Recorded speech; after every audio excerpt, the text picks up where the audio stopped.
Gel kapı çıktır. Esselamu aleyküm komşu. Oh, ve aleykümselam. Şükür Allah. Kovmayın mı? Edene şükür Allah'a döneyim. Ay böyle. Gel hizmet mi? Ay bir komşu benim bir kısırasık bir hais bilen geldim. O kıyamet gününü komşudan diyelim. Hakkaycan. Hangen bir şu gökçe çay iç.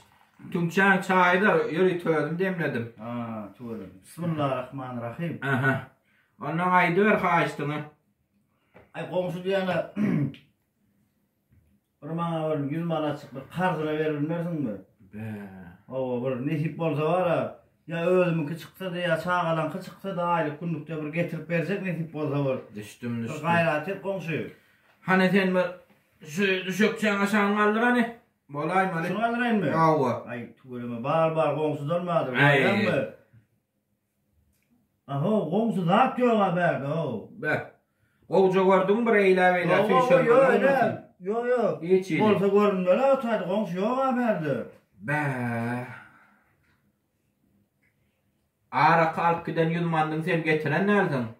Getiren olsan hükman şu tayda bolay mı?